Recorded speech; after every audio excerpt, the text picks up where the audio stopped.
Hello and welcome. This is Muhammad Iqbal Khan, Advocate High Court. I am here from Iqbal International Law Services.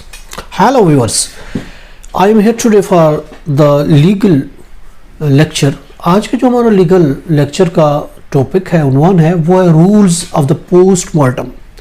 Postmortem के क्या rules, क्या असूल क्या हैं, किन असूलों पर पोस्टमार्टम की जाती है, यानी किसी डेड बॉडी की पोस्टमार्टम किन असूलों के तहत की जाती है। What are the rules. देखिए कौन से वो रूल्स हैं कि जिसके तहत ये पोस्टमार्टम की जाती है। पहली बात तो यह है कि रिटन अथोराइजेशन होनी चाहिए कि उस डेड बॉडी की रिटन अथोराइजेशन, तहरीरी तौर पर उसको इजाज़त होनी चाहिए।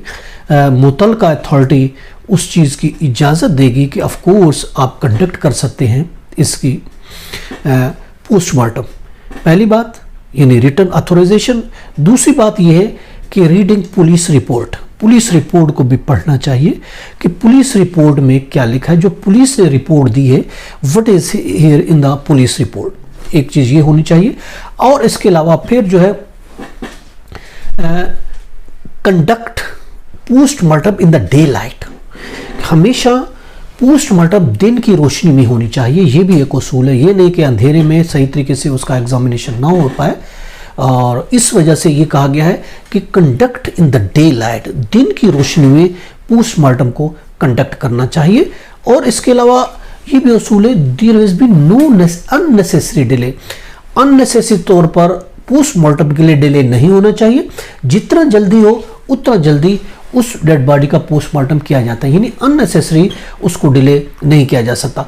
और इसके अलावा there must be not present of unauthorise person. ये बात है कि अनऑथोराइज पर्सन का वहाँ मौजूद होना नहीं बनता, कि ये भी एक उसूल है कि at the time of postmortem जो गैर मुतलका अफराद हैं वो मौजूद नहीं होते, मौजूद नहीं होने चाहिए। ये उसूल है कि उस दौरान जो अनऑथोराइज पर्सन है उनको अलाउ नहीं होता कि वो at the time of postmortem वो मौजूद हो। और इसके अलावा ये उसूल है कि उस डेड बॉडी का कंप्लीट पोस्टमार्टम होना चाहिए, अधूरा नहीं, complete. That must be complete postmortem of the dead body. मुकम्मल उसका पोस्टमार्टम होना चाहिए सही तरीके से।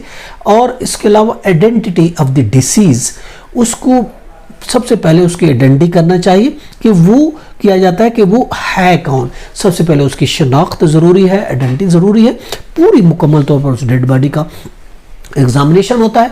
और इसके अलावा सस्पेक्टेड डेथ अगर हुई है तो उस सूरत में ये MLO जो मेडिकल लीगल ऑफिसर है वो ये भी नोट करता है कि बॉडी कहाँ से मिली और कैसी वो ज़मीन पर पड़ी थी, राइट साइड पर भी, लेफ्ट साइड पर थी, उसके कपड़ों की क्या हालत थी, उसकी पोजीशन क्या थी। तो ये टोटली चीज़ें जो MLO है मेडिकल लीगल ऑफिसर ये नोट करेगा, ये लिखेगा। और इसके अलावा इन केस ऑफ पॉइजन अगर डेथ हुई है, किसी जहर की वजह से उस डेड बॉडी की डेथ हुई है, तो उस सूरत में उसकी वोमिटिंग को चेक किया जाए, क्या वोमिटिंग में कुछ मिला या नहीं मिला, और वोमिटिंग में कोई मादा, कोई केमिकल, कोई चीज़ मौजूद थी या नहीं थी। और इसके अलावा उसूल ये है कि हमेशा डेड बॉडी के पार्ट को उसकी हिफाजत की जाएगी, उसके प्रोटेक्ट किया जाएगा। उसके जितने भी आज़ा हैं उस डेड बॉडी की, उसकी हमेशा उसकी प्रोटेक्शन की जाती है, उसको प्रोटेक्ट किया जाता है। और इसके अलावा असूल ये भी है, उस डेड बॉडी के साथ साथ उसने जो कपड़े पहने हुए हैं उन कपड़ों का भी एग्जामिनेशन होगा। उस डेड बॉडी ने जो कपड़े पहने हुए हैं उन कपड़ों का भी अच्छी तरीके से एग्जामिन होगा। ब्लड सस्टेन किया जाएगा, गन शॉट है, वूंड है, स्टैब है, और वट एवर जो भी चीज़ें, ये सारी चीज़ें अच्छी तरीके से उसको वो एग्जामिन किया जाएगा। और इसके अलावा उसकी फोटोग्राफी भी की जाती है। ये भी उसूल है, ये भी एक प्रिंसिपल है, रूल्स है, उसकी फोटोग्राफी की जाती। और इसके अलावा फोरेंसिक साइंटिस्ट के पास उसकी फोरेंसिक उसकी तशखीस के लिए, साइंटिस्ट के लिए उसको डेड बॉडी को भी भेजा जाता है। और इसके अलावा ब्लड सैंपल है वो भेजा जाता है। और इसके अलावा इन सब चीज़ों करने के बावजूद फिर एक कंक्लूजन निकाला जाता है, नतीजा निकाला जाता है उस पोस्टमार्टम का। ये था हमारा आज का टॉपिक कि पोस्टमार्टम, डेड बॉडी के पोस्टमार्टम किन रूल्स पर, किन उसूलों पर की जाती है। इसके साथ मुझे इजाज़त दीजिए। I will be there tomorrow as I said here from Iqbal International. Have a nice day, take care, all of us.